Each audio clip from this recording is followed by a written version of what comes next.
Nawala ng tirahan ng halos 200 pamilya sa Cebu City dahil sa sunog. Hindi kaagad naapula ang apoy dahil nahirapan ang mga bumbero sa pagpasok sa masisikip na daan. Makibalita tayo kay Chona Carrion ng GMA Cebu. Nabulabog ang mga residente ng Barangay Quiyot, Cebu City sa sunog na sumiklab sa lugar. Nagkandara pa sila sa pagsalba ng kanilang mga gamit. Mabilis na kumalat ang apoy dahil dikit-dikit ang mga bahay at gawa sa light materials. Umabot sa Task Force Alpha ang sunog, kaya tumulong din ang mga bumbero sa mga karatig bayan at lungsod. Naging pahirapan pa ang pagpasok ng mga bumbero sa barangay dahil sa masisikip na daan.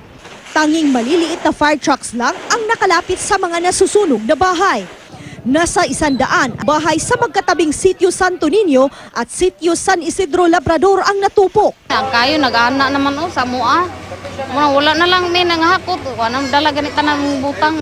Matapos ang 1 oras, idineklarang under control ang sunog.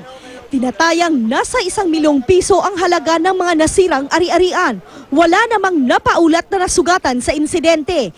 Inaalam pa ang sanhi ng sunog na nagsimula raw sa isang bahay. Nakitaan sa mga silingan nga, daplin naman siyang baskitan. So mula na nakitaan na kayo ang balay.